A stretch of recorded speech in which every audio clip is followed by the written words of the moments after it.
तो इसीलिए गर्मियों में ठंडी चीज़ें दी जाती हैं और ठंड में गर्म चीज़ें दी जाती हैं। चूँकि मंथ सर्दियों के स्टार्ट हैं और मेरे ख़्याल में एक दो झटके लगेंगे या एक आधा बारिश होगी, इस तरह के एक आधे झटके लगेंगे, उसके बाद सर्दियाँ शुरू हो जाएंगी।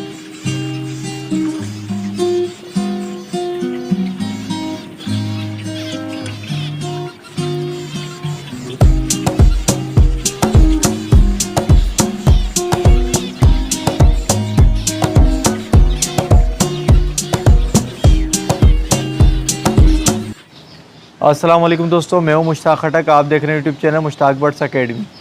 दोस्तों, अल्लाह के करम से मैं यहां दोबारा से मौजूद हूं और आप लोगों को मेरी वीडियो देखने को मिल रही है और मैं अपने परिंदों के दरमियान अपने परिंदों का ख्याल रख पा रहा हूं।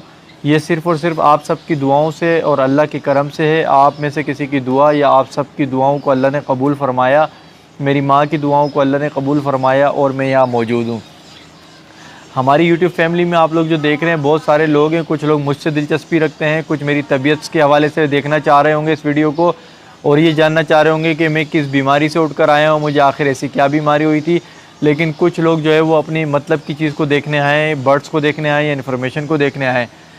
इसीलिए मैं अभी बता देता हूँ कि मैं इस वीडियो में क्या क्या बताऊँगा, ताकि जो इंसान जिस लिहाज से इस वीडियो को देखना चाहता है वो उस लिहाज से देखे।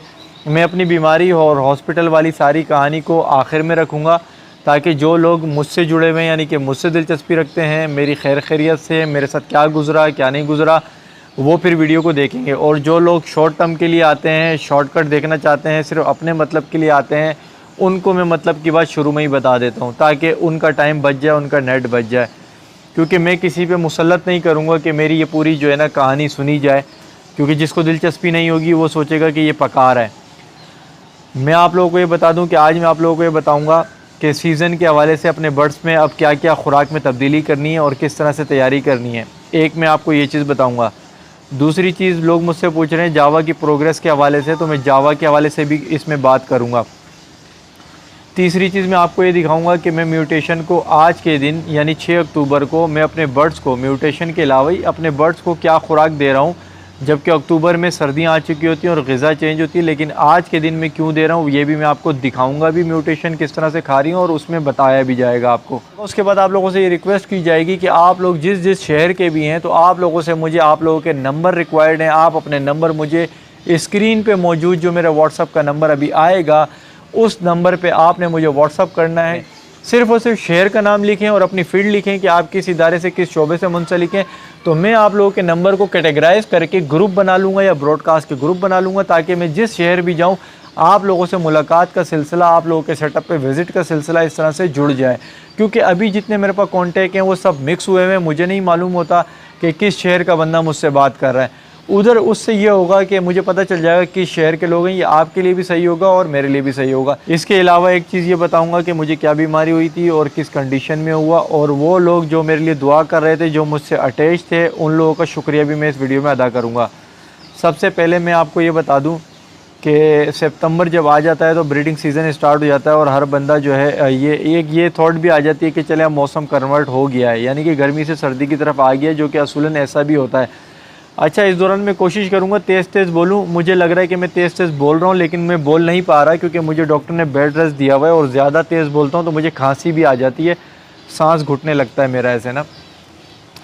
तो इसके लिए माजरत, क्योंकि लोग मेरे तेज़ सुनने को पसंद करते हैं। लेकिन आज मैं स्लो बोलूँगा क्योंकि वीडियो लंबी है और मुझे अपना स्टेमिना भी बरकरार रखना है।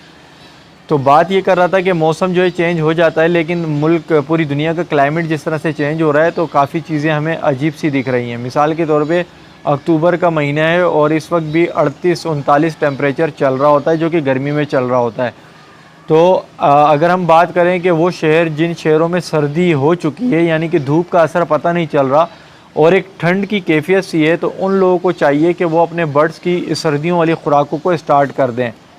सर्दियों की खुराकों में जिस तरह से मैंने बताया है कि वो पालक का इस्तेमाल कर सकते हैं, ग्रीन फूड में मेथी का इस्तेमाल कर सकते हैं, और जहाँ पर लूसन दस्तयाब है लूसन का इस्तेमाल कर सकते हैं। इन तीनों चीज़ों को एक एक दिन में एक एक करके दें तो बेहतर है। जैसे आज पालक दे दी, कल मेथी दे दी, फिर लूसन दे दिया। लेकिन इसको आप ऐसा भी कर सकते हैं कि थोड़ी पालक दे दी, थोड़ा लूसन, थोड़ी मेथी भी दे दी। ये भी कर सकते हैं। मैं जो तरीका करता हूँ, मैं एक दिन में एक देता हूँ, फिर एक दिन का गैप दे देता हूँ, फिर मेथी देता हूँ, फिर गैप दे देता हूँ। फिर लूसन कराची में दस्तयाब था, मुझे यहाँ पे इस्लामाबाद में दस्तयाब नहीं है, इसलिए मैं लूसन नहीं देता। इसके अलावा जो है बारीक कंगनी आपने देनी है। बारीक कंगनी के साथ लाल कंगनी मिला दें। अगर 2 किलो बारीक कंगनी है तो उसमें 1 पाव लाल कंगनी मिला दें। लाल कंगनी गर्म होती है, यानी गर्म जिस्म रहेगा, जैसे हम सर्दियों में सूप वगैरह पी लेते हैं। अब बात कर लेते हैं कि एडिशनल चीज़ें क्या होती हैं मौसम के लिहाज से। तो कि जिनके पास सूखा झींगा अवेलेबल है तो वो सूखे झींगे को पाउडर बना लें। पाउडर बना के एक छोटा चम्मच जो होता है टेबल स्पून का ग्रीन फूड के ऊपर छिड़क दें। अगर जावा है तो जावा झींगे को थोड़ा मोटे पीस में भी खा जाती है, तो जावा की जो फूड होगा, या चावल उबले हुए जावा को दे रहे हैं या ग्रीन फूड दे रहे हैं, तो उसमें आप उसके मोटे पीस भी दे सकते हैं और पाउडर फॉर्म में भी दे सकते हैं। फिंचिस बड़े पीस नहीं खाती झींगे के, वो पाउडर फॉर्म में ही खाती है। इससे ये होगा कि प्रोटीन का इंटेक जो है ना, इनकी बॉडी में प्रोटीन की क्वांटिटी ज़्यादा हो जाएगी। इसके अलावा जो है मछली जो होती है, सूखी मछली, उसका भी पाउडर होता है, वो भी यही काम करता है, प्रोटीन होता है उसमें, और झींगे के साथ वो भी चला रहे होते हैं लोग। इसके अलावा जो जैतून का तेल होता है, ऑलिव ऑयल जिसको कहते हैं, उसके जो है 1 चम्मच जो है वो गालिबन 5 किलो दाने में इस तरह से मिलाया जाता है। मिलाने के बाद उसको थोड़ा सुखा लिया जाता है और उस दाने को थोड़े नॉर्मल दाने के साथ थोड़ा वो दाना मिलाकर भी दिया जाता है। इसके अलावा जो मछली का तेल होता है, कैप्सूल होते हैं मछली के तेल के, उसे भी इसी तरह से 1 चम्मच जो है 3 किलो या 5 किलो दाने में मिक्स कर लिया जाए और उसके बाद सुखा दिया जाए। अगर तो ये क्वांटिटी में मैं आगे पीछे हो रहा हूँ या लोगों का ये ख्याल हो कि वो मिल नहीं पाएगा, तो आपने इतना करना है कि वो बिल्कुल गीला ना हो। बस उसको जो यूँ समझ लें कि उसकी, जिस तरह हम समझते हैं कि एक स्मेल उसके साथ मिल जाए दाने के साथ, या तमाम दाने में उसका थोड़ा सा असर मिल जाए, तो ये काफ़ी होता है, क्योंकि ये काफ़ी हेवी होते हैं। हमें ज़्यादा हेवी भी नहीं रखना है। और ये जो झींगा, मछली, ऑलिव ऑयल और मछली के तेल की जो मैं बात कर रहा हूँ, ये मैं उन शहरों के लिए बात कर रहा हूँ जहाँ पर सर्दी आ चुकी है। अब जब मैं यहाँ बात कर रहा हूँ 6 अक्टूबर की, तो आज आप जब वीडियो देखेंगे, अभी इसी क्लिप में आप देखेंगे जब मैं म्यूटेशन को दे रहा हूँ, तो उसमें मैं आपको दिखा भी रहा हूँ कि आज 6 अक्टूबर को मैं यहाँ पर किस हालात में अपने बर्ड्स को क्या दे रहा हूँ। तो हर जगह की सिचुएशन डिफरेंट होती है। अब बात करते हैं कि जो ऑलिव ऑयल यानी जैतून का तेल मिलाना और मछली का तेल जो मिलाना है दाने में, इसमें ये चीज़ बताऊँ, हमारे यहाँ जो है बदकिस्मती से जो दाना आता है इसमें बहुत डस्ट होती है, दाने के ऊपर बहुत मट्टी होती है। अगर आप कंगनी को उठाएँ या दाने को उठाएँ और उसको हाथ में यूँ मलें तो आपका हाथ मट्टी मट्टी हो जाएगा। तो यकीनन जब आप वो लिक्विड यानी जैतून का तेल या मछली का तेल उसमें मिलाएंगे तो वो मट्टी और ये ऑयल मिल के ना एक मतलब गंदगी सी, कीचड़ सा बन जाएगा। तो इसके लिए बेहतरीन ये है कि थोड़ी सी तकलीफ़ करनी होगी कि आप जो है ना 3 किलो या 5 किलो दाना लें, उसको ना पानी में भिगोएं, किसी बाल्टी में भिगोएं, ताकि उसके ऊपर यानी छिलके के ऊपर जो मट्टी या जो केमिकल जो खेतों में लगता है ना कीड़ा भगाने के लिए, वो उसके ऊपर लगाओ तो साफ़ हो जाएंगे। अच्छा, एक चीज़ और बता दूं, धोने के बाद जो है ना काफ़ी प्रॉब्लम आती है, छोटा दाना पानी के ऊपर आ जाता है और छिलका वगैरह जो है उसमें फ़र्क बाकी नहीं रहता। यानी कि लोग ये कहते हैं कि यार मिसाल के तौर पे एक बाल्टी में मैंने दाना डाला 5 किलो, तो कुछ दाना नीचे बैठ जाएगा, कुछ ऊपर सरफेस में रहेगा जो कि लगता है छिलका, वो छिलका नहीं होता। छिलके की कुछ मिकदार तो होती है कचरे की, लेकिन वो छिलका नहीं होता, क्योंकि इसमें देखें बीज होता है ना, ये बेसिकली बीज हैं। जो बीज छोटे होते हैं अपनी उम्र में, अपने साइज़ में, तो वो ऊपर होते हैं, लेकिन वो काबिल इस्तेमाल होते हैं। अब ऐसे में क्या करते हैं, जब बाल्टी से पानी आप फेंकते हैं ना, गंदा पानी निकालते हैं, तो वो जो ऊपर जितना होता है वो दाना भी वेस्टर्न में जाता है। अब ये देखें, ये ग्रीन नेट है। आप आपकी ख़वातीन जो घर में होंगी, उनका जो जॉर्जेट का मेरे ख्याल में दुपट्टा होता है जिसमें से सिर्फ पानी निकलता है, आप वो इस्तेमाल कर सकते हैं। अभी मैंने रिसेंटली मेरे दाने में जो है ना बारिश का पानी चला गया था, ट्रे करीब पड़ी हुई थी, गेट के करीब पड़ी हुई थी, बारिश का रुख इस तरफ से था, तो वो दाना जो है उसमें यानी ट्रे में चला गया। अब जब थोड़ा भी पानी जाता है ना दाने में, तो वो फैल के पूरा फैल जाता है।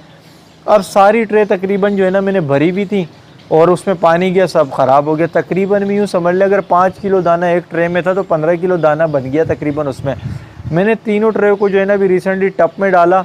टप में डालने के बाद जब ये चीज़ हुई तो मैंने कहा कुछ करना चाहिए, तो मेरे पास ये पड़े हुए ग्रीन, ये जो लगे हुए थे ना ग्रीन शेड, इसके पीस मेरे पास पड़े हुए थे। मैंने इन पीसों पे ना उसको कल्टी किया, तो यकीन करें इन पीस से ना एक दाना भी ज़ाया नहीं हुआ।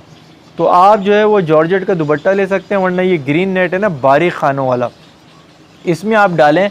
यानी कि आपने दाने को साफ़ किया और जो मिट्टी वगैरह आई आपने इसमें छान लिया, इससे सिर्फ गंदा पानी निकलेगा, उसको आपने बिखेर देना है। इसी पे रख के मैंने इसी पे रख दिया था दाना, पानी निकला ना, इसको मैंने ऐसे यूँ बांध दिया जैसे झूला होता है ना बच्चों का, चरपाई पे बांधते ऐसे यूँ किया और इसके ऊपर मैंने बिछा दिया। आप चरपाई लें, चरपाई के ऊपर इसको डालें, इस तरह भी बिछा सकते हैं, आप ज़मीन पे भी बिछा सकते हैं। सबसे ज़्यादा जल्दी सूखता है जब हवा में हो, नीचे कुछ भी ना हो, ये यूँ चारों तरफ बांध दें, इसको ऐसे बांध दें और इस पर दाना रखें और धूप में रखें।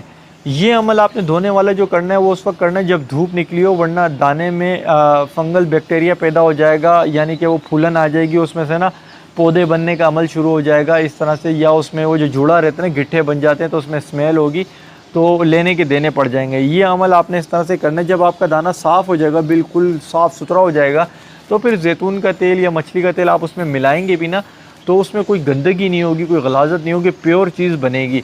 तो फिर आपने उसको जो है ना थोड़ा थोड़ा करना है। अच्छा, ये पेयर का हिसाब रखना है आपने, मैंने कॉलोनी सेटअप वालों के लिए बताया, जिसके पास पेयर कम है वो थोड़े से में 1-2 ड्रॉप डाल दे, 3-4 ड्रॉप डाल दे, क्योंकि इतना ज़्यादा आपने एक स्टोर भी नहीं करना है कि पता चले कि आपने जो है ना 6 महीने का बना लेनी है। आपने सिर्फ यूँ समझ लें 10-15 दिन तक आपने खुराक बनानी है कॉलोनी सेटअप पे या उस पर, ताकि वो ख़राबी भी पैदा ना हो उसमें कि पड़े पड़े भी ख़राब हो जाए। ये मौसम के अतबार से मैंने आपको कुछ चीज़ें बताई। बाकी वाइडलिन एम हो गया, कैल्शियम पी सिरप हो गए, लाइसोबिट हो गए, मेडिडेक्सी, इस तरह के जो सिरप हैं, जितने भी कोई क्या इस्तेमाल करता है, जिसका जो तजुर्बा है, जो जिस पर सेटिस्फाई है, वो विटामिन वैसे ही चलते रहेंगे। उबले हुए अंडे का जिक्र मैं भूल गया। उबला हुआ अंडा आपने देना है। उबले हुए अंडे में जर्दी, सफ़ेदी और छिलका, ये तीनों हिस्से बना लें और आप अंडे के छिलके को अलग कर दें। जर्दी और सफ़ेदी आप एक साथ दे दें। अंडे के छिलका थोड़ा सा हार्ड होता है, उसको एक अलग कटोरी में रख दें। ये चीज़ें चलाएं तो ये सर्दी के हिसाब से ये होती हैं। इसके अलावा आपने क्या करना है, आपने प्लास्टिक अगर लाना है प्लास्टिक ले आएँ, तरपाल लाना है तरपाल ले आएँ। जिस तरीके से आपने पिछले साल अपनी कवर किया था, इस साल भी उसको कर लें। जो नए शौकीन आए हैं उनको मौसम का नहीं पता, तो वो तो भाई तरपाल, प्लास्टिक, ये चीज़ें रख लें, क्योंकि सर्दी जब पड़ेगी तो परिंदे को, ब्रीड तो बहुत दूर है, परिंदे को ज़िंदा रखना भी मुश्किल पड़ जाता है। तो आप लोगों ने इस तरह का निज़ाम करना है कि परिंदा ज़िंदा भी रहे और भरपूर ब्रीड लें। माजरत, क्योंकि भरपूर ब्रीड जो है ना सर्दी में ही आती है, लेकिन आपने उसकी सेफ्टी का ख्याल रखना है। बल्ब वगैरह जो है, अगर आपने बल्ब जलाने हैं, बल्ब का इस्तेमाल करना है तो उसको स्टॉक में रख लें, मतलब ला के रख दें। हीटर इस्तेमाल करना है, वो जिसके जो टोटके हैं, जिसके उस्ताद ने जो बताया है उसको इसी वक्त ला के रख दें, क्योंकि एक आधी बारिश का झटका लगना है और सर्दी शुरू हो जाएगी पंजाब साइड पे। फिर मार्केट जाना आना, 1 दिन या 2 घंटे की ठंड आपके परिंदों को बर्बाद करेगी। आपके पास चीज़ें अवेलेबल होंगी, आपने फ़ौरन कवर करना है। और यही प्रिकॉशन मैं कर रहा हूँ, क्योंकि मेरा प्लास्टिक फट चुका है।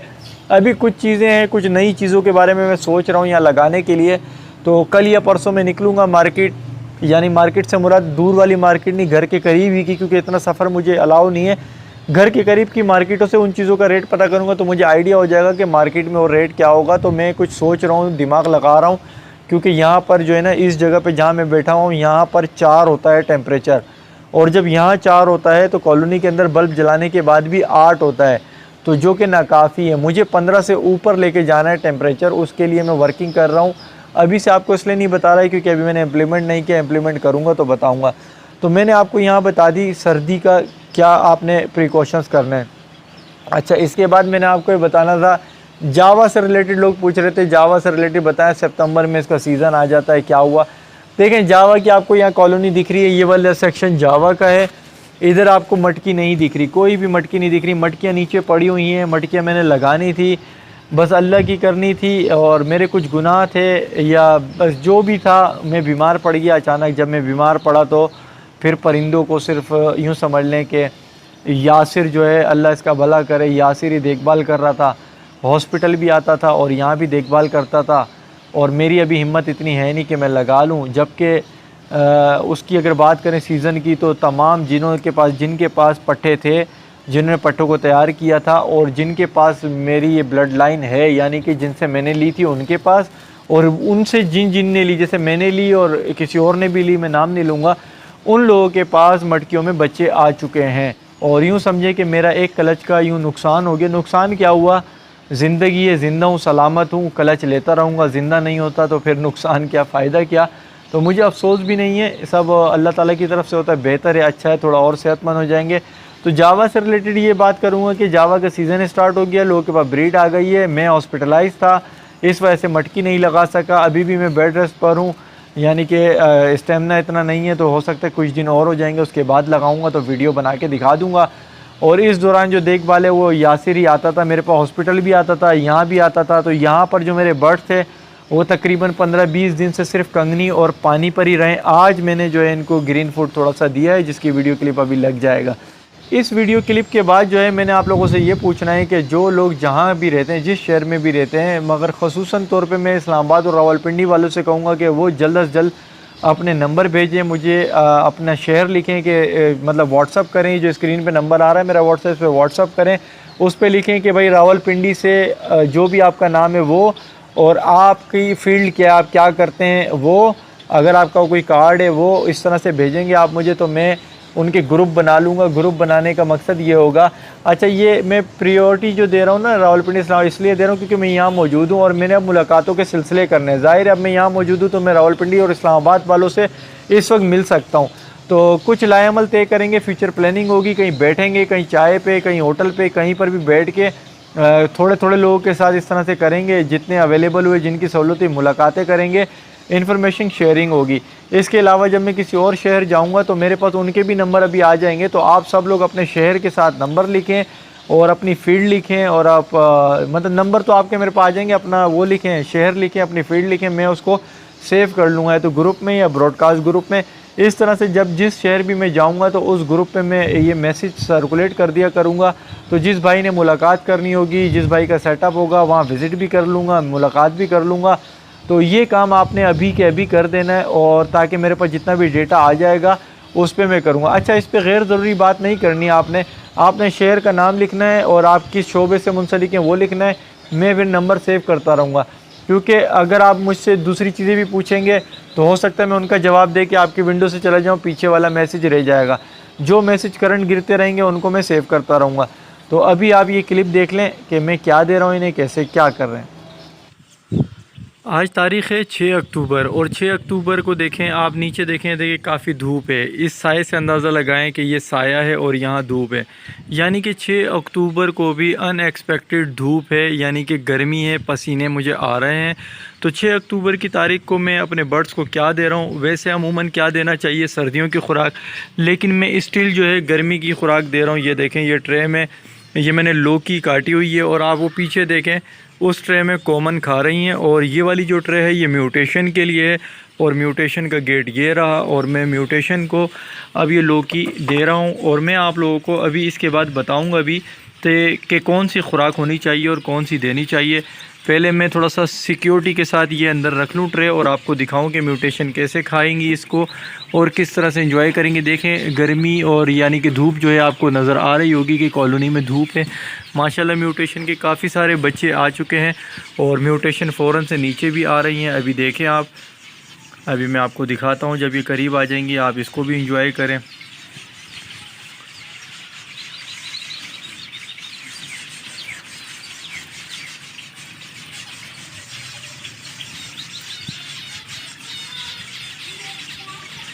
ये देखें म्यूटेशन आ गई हैं और कितने शौक़ से खा रही हैं, जबकि असूलन 6 अक्टूबर को तो सर्दियों का फूड चलता है, यानी कि पालक, मेथी, लहसुन वग़ैरह। लेकिन मैं मौसम के एतबार से ही चलता हूँ, और मैं यही चीज़ें आप लोगों को भी बताता हूँ कि मौसम के एतबार से चला करें, क्योंकि मौसम जो है दुनिया भर का चेंज हो रहा है, क्लाइमेट चेंज हो गया है। जिन दिनों में सर्दियाँ होती थी उन दिनों में गर्मियाँ होती हैं, और धूप वगैरह को देख के चलते हैं। अक्सर लोग महीनों को देख के चलते हैं कि भाई चलो एक फूड देते हैं, और दमादम मस्त कलंदर एक फूड वो देते रहते हैं। उससे यही होता है कि अब जैसे मिसाल के तौर पे धूप है और आपने इसको तकरीबन 11 बजे, 10 बजे, 12 बजे आपने दे दिया एक फूड। अब पूरा दिन धूप रही, एक तो अंदर भी इनके गर्मी यानी गर्म खुराक गई, ऊपर से फिर धूप से और गर्मी। इससे क्या होता है, मोशन लगने के ख़तरे होते हैं, इनको अंदर ना उकताहट पैदा होती है। जिस तरह कि हम गर्मियों में अगर गर्म चीज़ें पी लें तो हमें ख़ारिश सी अंदर एक गर्मी, मैदे में गर्मी, इस तरह की चीज़ें होती हैं जो कि हम अनकंफर्टेबल फ़ील करते हैं अपनी सेहत के एतबार से। ठीक उसी तरह इनके साथ भी यही होता है, क्योंकि ये भी वही जानदार हैं, वही प्रोसेस है, वही जिसामत है इनकी सब कुछ। तो इसीलिए गर्मियों में ठंडी चीज़ें दी जाती हैं और ठंड में गर्म चीज़ें दी जाती हैं। चूँकि मंथ सर्दियों के स्टार्ट हैं और मेरे ख़्याल में एक दो झटके लगेंगे या एक आधा बारिश होगी, इस तरह के एक आधे झटके लगेंगे, उसके बाद सर्दियाँ शुरू हो जाएंगी। लेकिन हम जब डेली बेसिस पे इनको देखते हैं तो डेली बेसिस पे हमारा काम भी यही है कि हम डेली बेसिस पे मौसम के एतबार से देख लें। टेम्परेचर मीटर लगे होते हैं, इंसान ख़ुद भी सेंस कर लेता है कि यार धूप है, गर्मी है। अब देखें, मुझे पता है आज गर्मी है तो मैंने इन्हें लौकी दी, ठंडे दिया, ठंडे मशरूबात दूंगा इनको ताकि ये ठंड हो। अब जिन इलाकों में ठंड पड़ गई है तो वो हरगिज़ ये ना दें ठंडी चीज़ें, फिर उनको जो है नज़ला और बुखार होने का ख़तरा होता है, ठंड लगने का ख़तरा होता है। अब जिन शहरों में हो चुकी है ठंड तो वो गर्मी दें, यानी कि गर्म खुराक दें। अभी मैं आपको बताऊंगा, पहले मैं आपको ये मंज़र दिखा दूं, क्योंकि जो भाई देखना चाहते हैं कि म्यूटेशंस और किस तरह से इकट्ठी कलरफुल बर्ड ये देखना चाहते हैं, उनके लिए मैं ये क्लिप बना रहा हूँ। और अभी मैं सामने आके इंशाल्लाह सामने आके आप लोगों को डिटेल ब्रीफ़ करूँगा कि क्या करना चाहिए, क्या नहीं करना चाहिए, जब तक इसको एंजॉय करते हैं। तो दोस्तों उम्मीद करता हूँ आपको ये क्लिप अच्छा लगा होगा। तो अब जो भाई हैं जिनसे मैंने रिक्वेस्ट करनी थी कि आप तमाम लोग अपने शहर, अपनी फ़ील्ड के साथ मेरे दिए गए व्हाट्सअप शुरू कर दें। मैं ग्रुप बनाऊंगा, फिर आपसे मुलाकातों का सिलसिला शुरू हो जाएगा और फ्यूचर प्लानिंग पे तबादला ख्याल इंशाअल्लाह तबारक व तआला होने लग जाएगा। अब आ जाते हैं हॉस्पिटल वाली कहानी पे, क्योंकि अब तक जितने लोगों ने अपने काम की चीज़ें सुननी होंगी, देखनी होंगी, वो देख ली होंगी। और अब जो मेरे चाहने वाले हैं, जो मेरी फ़िक्र रखते हैं, जो चाहते हैं, उनके बारे में इज़हार ख्याल कर दूँ। देखें, सबसे पहले हुआ ये था कि मेरी जो छोटी बेटी है उसे बुखार चढ़ रहा था, 1 हफ़्ते चढ़ा उसे बुखार, वो बुखार उतर नहीं रहा था। जिस तरह घर की ख़वातीन है पैनाडोल वगैरह इस तरह की चीज़ें देती हैं, लेकिन बुखार की नौइयत के हिसाब से ही इलाज होता है, तो उसका बुखार टूट नहीं रहा था। अब उसके बुखार के लिए जिस हॉस्पिटल में भागा दौड़ी में कर रहा था, इस भागा दौड़ी के दौरान मुझे ख़ुद भी जो है ये बीमारी अटैक कर गई, जिसका अभी मैं ज़िक्र करूँगा। बीमारी जब मुझे अटैक करी तो मैंने ये सोचा कि शायद मौसम तब्दील हुआ है, क्योंकि गर्मी से सर्दी की तरफ मौसम जा रहा है। शायद ये मौसम की तब्दीली पे इंसान का जिस्म कमज़ोर सा और अजीब सा लगता है, वो हो रहा है। फिर एक थॉट यह है कि शायद मेरा गला ख़राब है, गले ख़राब से मुझे बुखार चढ़ रहा है। लेकिन मेरी जो तवज्जो का मरकज़ था वो मेरी बेटी थी। काफ़ी दिन वो बुखार में सर्वाइव कर चुकी थी और बुखार पकड़ में नहीं आ रहा था, तो उसे हॉस्पिटल ले लेके भागते भागते मैंने अपना ध्यान नहीं दिया, क्योंकि मैं एक तो ऑलरेडी बीमार हो चुका था, बीमारी में मेरा मैदा बंद हो चुका था, मुझे बुखार रहता था, कपकपी रहती थी, तो और मज़ीद मैं अपनी बच्ची की फ़िक्र में रहता था, टेंशन में रहता और सफ़र में रहता था। इस दौरान मैं वीक होता गया, अंदर टूट फूट का निज़ाम मेरा बर्बाद हो चुका था सारा। लेकिन जब बच्चों के आगे कुछ नहीं होता, तो बच्ची का जो है फाइनली जो है वो रिपोर्ट्स वगैरह में आ गया कि बच्ची को जो है वो यूरिन इन्फेक्शन था, जिसकी वजह से उसको बुखार चढ़ रहा था। और हम बज़ाहिरी अलामत देख रहे थे तो पता नहीं चल रहा था। उसकी जब रूट कॉज पता चली तो डॉक्टर ने उसका ट्रीटमेंट शुरू किया, उसका बुखार उसी वक्त रुक गया।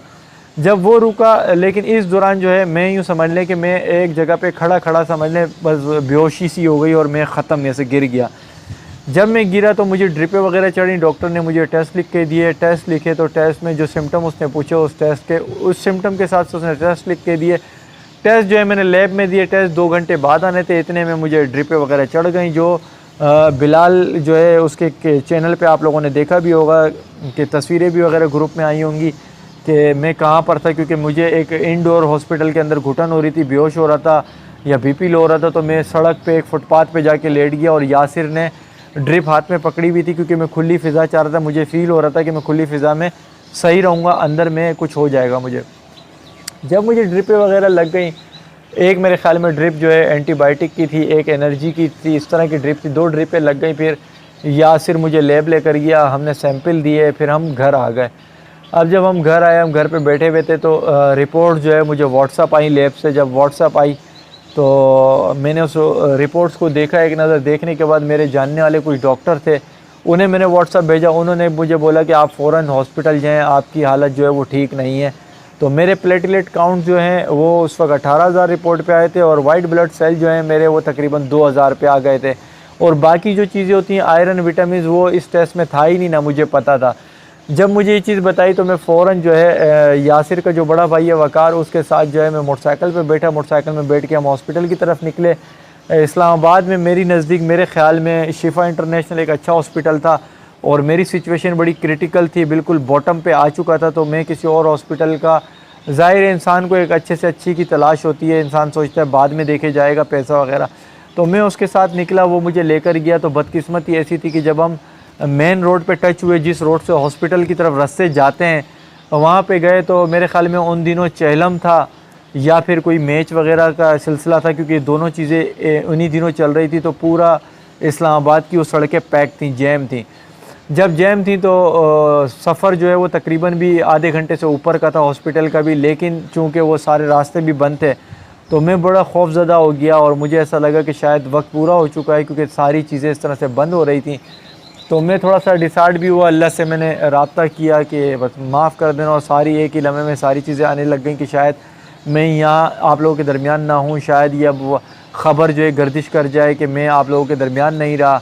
और ये सारी चीज़ें कि आप लोग, मेरी वीडियो अवेलेबल हैं, आप लोग मेरी वीडियो देखेंगे और नई वीडियो नहीं आएंगी तो आप लोगों के भी जहन में यह आएगा कि यार देखो अच्छा भला बंदा था, वीडियो बताता था, आज उसकी वीडियो नहीं है। चैनल मौजूद रहेगा, मैं मौजूद नहीं होऊंगा।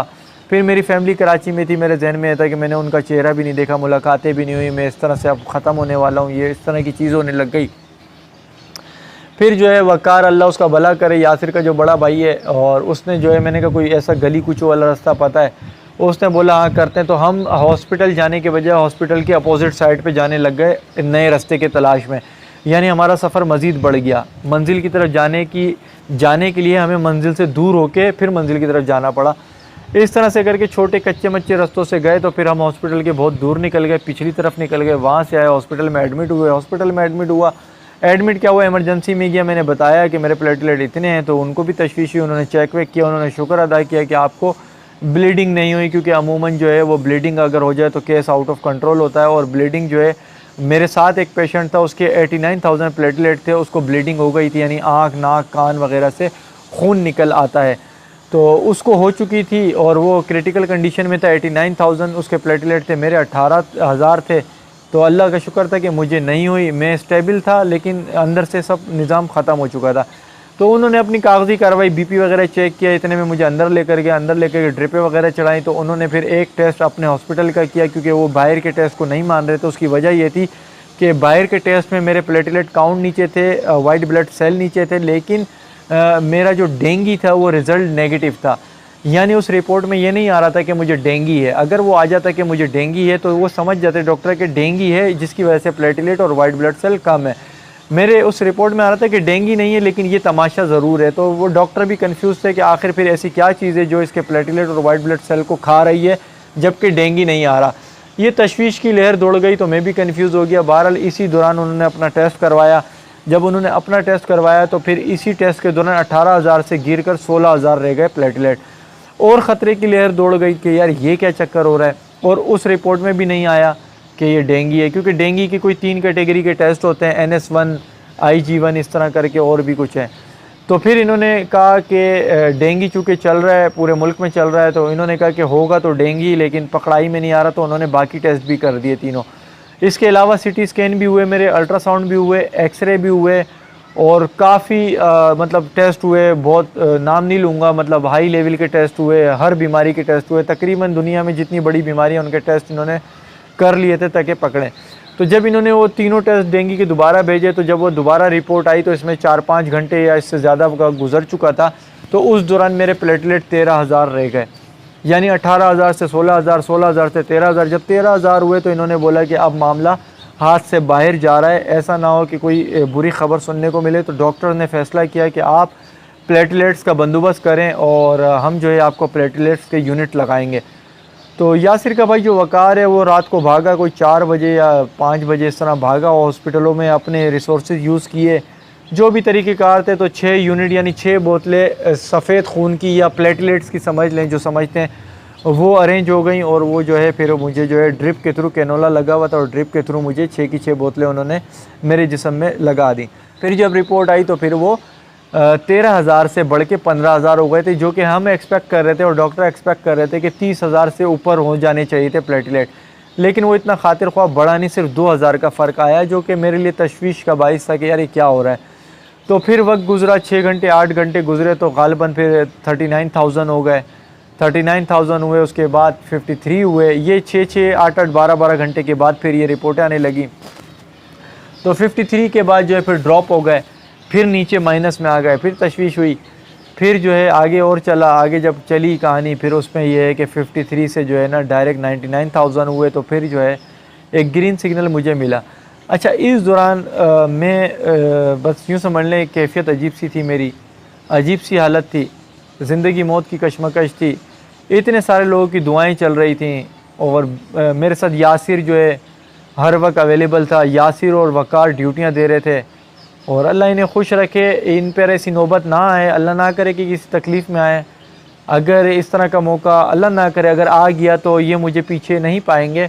इन्होंने बहुत सपोर्ट किया, मुझे बहुत साथ दिया मेरा। बहुत परेशान थे, भागा दौड़ी की, हॉस्पिटल भी देखा, परिंदे भी देखे, सारा निज़ाम सिस्टम जो है सेट किया।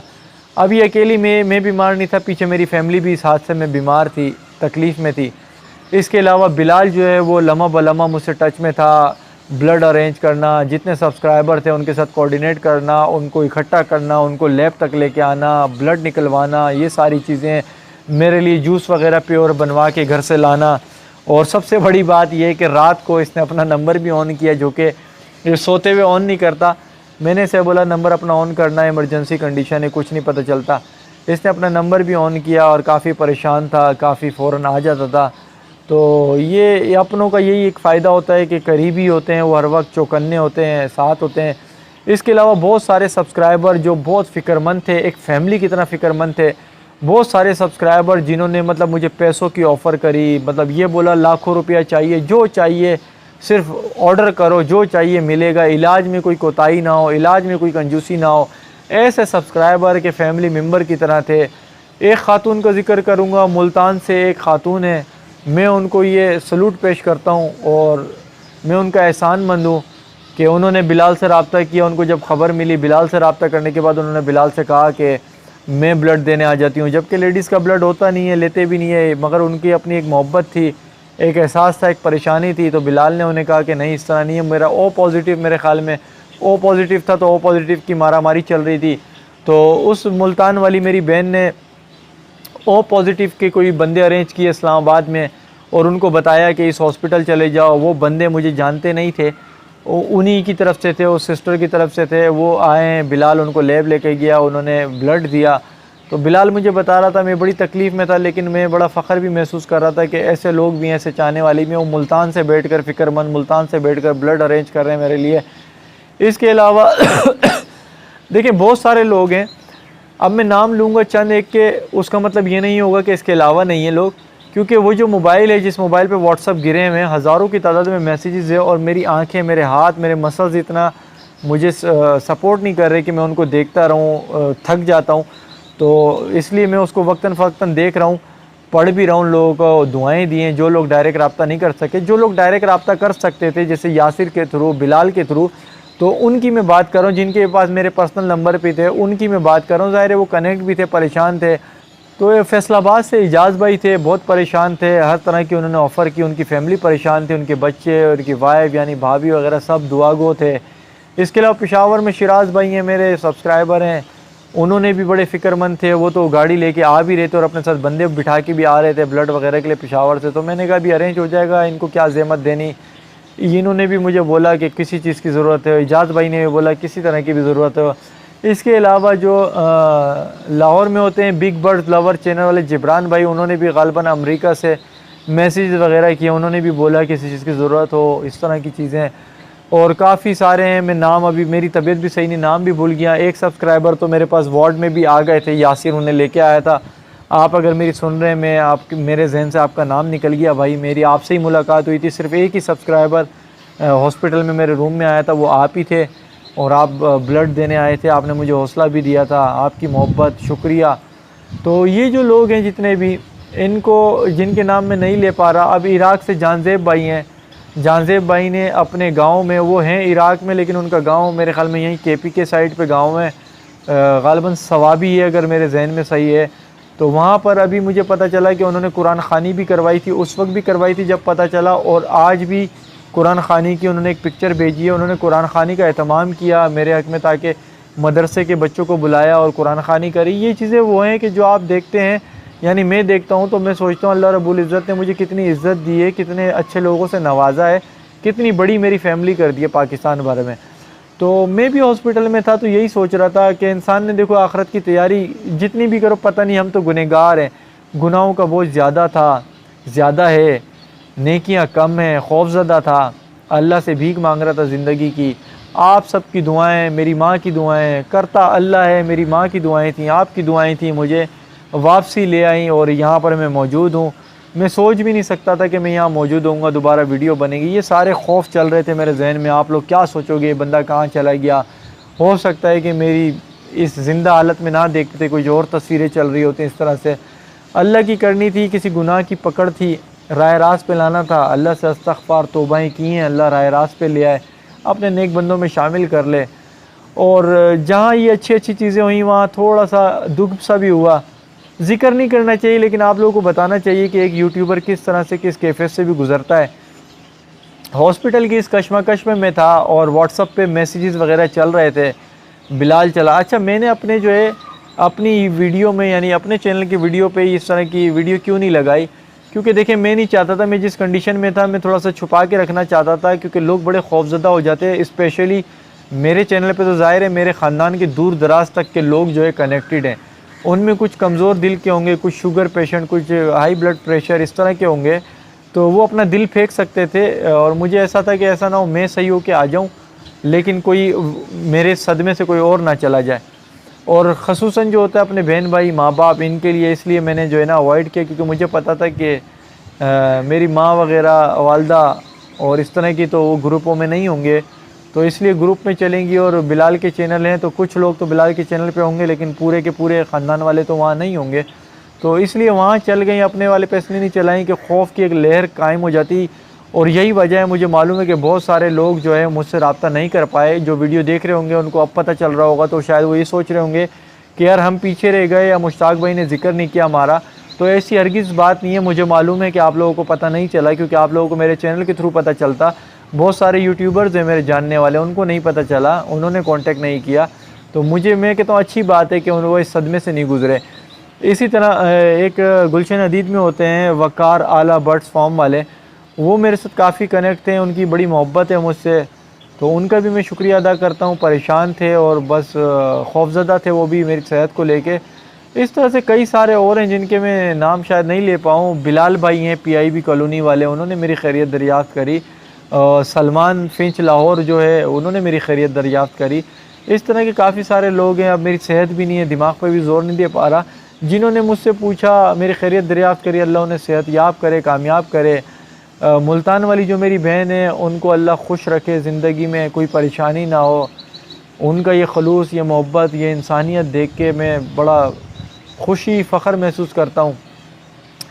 अब इसके अलावा जो मैं बात कर रहा था वो ये कर रहा था कि मैं इस कंडीशन में था। मुझे दुख किन लोगों का हुआ कि यूट्यूबर किस कैफियत से गुज़रता है, कि मैं किस कैफियत में था, पहले बच्ची के गम में, फिर अपनी सेहत और ज़िंदगी के गम में। तो उनके पास जब मैसेज गए, तो मैं अभी जब मैसेज पढ़ रहा हूँ तो मुझे कुछ मैसेज इस तरह से मिल रहे हैं ग्रुप पे कि वो मेरे उस मैसेज पे जिस पे मेरी दुआ के लिए, सेहत की दुआ के लिए अपील की गई है, उस मैसेज के रिप्लाई में उन्होंने मैसेज किया है कि आप हमें रिप्लाई तो करते नहीं हैं, फिर भी चलें हम आपके लिए दुआ कर लेते हैं। आप रिप्लाई तो करते नहीं हैं, इस तरह के मैसेज सर्कुलेट करते रहते हैं। इस तरह के लोगों ने मुझे मैसेजेस किए। तो मैंने एक पल के लिए सोचा यार कि मैं इनसे पैसे लेता हूँ, मैं ट्यूशन फ़ीस लेता हूँ इनसे, मैं पाबंद हूँ, मतलब इतने गुस्से का इज़हार, एक बंदा मर रहा है, इनको फ़र्क ही नहीं पड़ता कोई बंदा मरे या जिए, इनको सिर्फ अपनी इन्फॉर्मेशन चाहिए। ये मैं बिस्तर पे पड़ा हुआ हूँ, और किस वाले बिस्तर पे पड़ा हूँ कि जहाँ पर 50-50 है ज़िंदगी, और वहाँ पर ये मुझसे पूछ रहे हैं कि फिंच के बच्चे मर रहे हैं, मुझे ये बता दो, फिंच अंडे नहीं दे रही, मुझे ये बता दो। जबकि उनके पास ये मैसेज गया हुआ है कि यार ये बीमार है बंदा, इसकी दुआ करें। बहरहाल इसीलिए इस वीडियो में मैं ये जो हॉस्पिटल वाला सीन है ये आखिर में बता रहा हूँ, क्योंकि मैं उन लोगों के लिए पहले इन्फॉर्मेशन दे चुका हूँ कि यार अगर आप लोगों को सिर्फ इन्फॉर्मेशन ही मेरे चैनल से चाहिए तो ठीक है, आपका हक बनता है, मैं आपको इन्फॉर्मेशन दूँगा। ये ज़रूरी तो नहीं है कि आप लोगों के दिलों में मैं अपनी मोहब्बत को ऐसे कायम कर लूँ या ज़बरदस्ती कर लूँ। ये तो मोहब्बत अल्लाह दिल में डालता है, जिसके दिल में डाली है वो मेरे साथ कदम ब कदम है। और अगर आपको इन्फॉर्मेशन चाहिए तो इन्फॉर्मेशन भी आपको मिलेगी, इसलिए मैंने पहले ये बता दी। वीडियो बहुत ज़्यादा लंबी हो गई है, काफ़ी दिनों बाद आया हूँ, और यकीन करें कि वीडियो पे आने से पहले मैंने काफ़ी सेब वगैरह खाए ताकि मैं एनर्जेटिक रहूँ, क्योंकि मैं इतना बोलूँगा, वीडियो बनाऊँगा, उसके बाद फिर मैं इनका दाना पानी भी चेंज करूँगा। तो ये सारी चीज़ें मैंने आप लोगों के लिए करी। आप लोग बड़े परेशान थे और वीडियो को देखने के लिए तरस रहे थे, इंतज़ार में थे, शुक्रिया भी अदा करना था। अल्फाजों का इस्तेमाल शायद नहीं हो रहा, मेरे पास अल्फाज नहीं आ रहे, अल्फाज कुछ अच्छे होने चाहिए थे। अल्फाज जो है बिल्कुल तराशे हुए अनमोल अल्फाज इस्तेमाल किए जाने चाहिए थे, जिन लोगों ने मेरे लिए दुआएं करी, सब कुछ किया। लेकिन जब तबीयत इंसान की सही नहीं होती, एनर्जी नहीं होता, तो उसका दिमाग भी जो है ना वो उसके साथ उतना कोऑपरेट नहीं करता। तो मैं इस वक्त भी बेड रेस्ट पर हूँ। मुझे 15 दिन का बेड रेस्ट दिया है, मेडिसिन के साथ दिया है। और मेरी जो हुलिया है ये आपको दिख रहा होगा, बहुत सारे लोग जो मेरे अपने हैं, रिश्तेदार हैं, अजीब लग रहा होगा, तर्स भी खा रहे होंगे। तो खैर सेहत जो है ना ये रिकवरी हो जाती है, टाइम लगता है।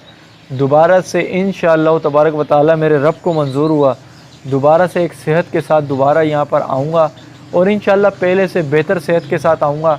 जो लोग DSLR वगैरह के हवाले से बात कर रहे थे कि DSLR से वीडियो नहीं आ रही, तो DSLR की वीडियो लगाने के बाद से तो मेरा ये हाल हो गया था। तो उसको मैं ना सीख पाया ना ऑन कर पाया, बदनज़र थी, जो भी था अल्लाह ने दूर कर दिया। बस ठीक है, अब इंशाल्लाह ज़िंदगी रहेगी तो DSLR के साथ भी वीडियो बनना शुरू हो जाएंगे आगे जाके, अच्छी वीडियो बनेंगी, अच्छे कंटेंट के साथ बनेंगी।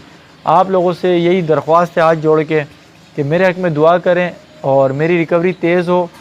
और मैं आप लोगों के हक़ में दुआ करता हूँ, अल्लाह आप लोगों को बीमारी से, परेशानियों से बचा के रखे। अल्लाह आप सब के दिलों में मेरी मोहब्बत कायम कर दे जिनके दिलों में नहीं है। मैं बहुत खलूस के साथ, बहुत नीयत के साथ आप लोगों के साथ जुड़ा हुआ हूँ। पैसों की लालच नहीं होती, चीज़ बेचने की लालच नहीं होती, हेरा फेरी की लालच नहीं होती। अच्छी अवेयरनेस देता हूँ, अच्छी सोच के साथ अच्छी इन्फॉर्मेशन देता हूँ, फ़िक्रमंद रहता हूँ आप लोगों के सेटअप के लिए, परिंदों के लिए। ये नेक नीयती है जो अल्लाह ताला ने मुझे अच्छे से अच्छे लोग जो है वो दिए हैं।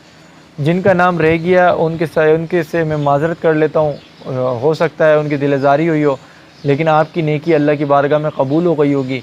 और जिन लोगों ने मजाक समझा होगा उन लोगों के इसलिए भी यही है कि मुझे इस चीज़ की आदत नहीं है, इस तरह के ढोंग में रचाता नहीं हूँ।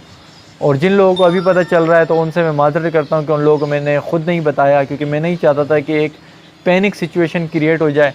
क्योंकि मुझे पता था कि मुझे इतना यकीन है कि काफ़ी जो यूट्यूबर्स हैं ना पाकिस्तान के, उनके दिल में मेरे लिए कोई बुग़्ज़ वग़ैरह नहीं है, क्योंकि मैं उन सब के साथ प्यार मोहब्बत से रहता हूँ और वो भी बड़े अच्छे लोग हैं। तो अगर ये वीडियो में पैगाम जारी होता, ये क्या होता, तो बहुत सारे यूट्यूब के चैनल जो हैं बर्ड्स के पाकिस्तानी, वो यकीनन मेरे हक़ में दुआएं और इस तरह की चीज़ें शुरू कर देते।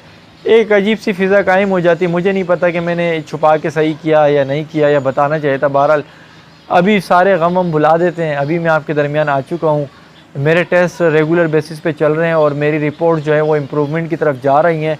बस यूँ समझ लें अंदर से थोड़ा सा कमज़ोरी है वो दूर हो जाएगी तो इंशाल्लाह एनर्जी के साथ आपके सामने आऊँगा। तो आप सब लोगों से भाई यही है, दुआओं में याद रखें। वीडियो पसंद आई है लाइक कर दें, शेयर कर दें, अपना बेहद ख्याल रखिएगा। चैनल सब्सक्राइब नहीं किया तो आज चैनल सब्सक्राइब कर दें। मिलेंगे नए टॉपिक पे नई वीडियो के साथ, अपना ख्याल रखिएगा। अल्लाह हाफ़िज़।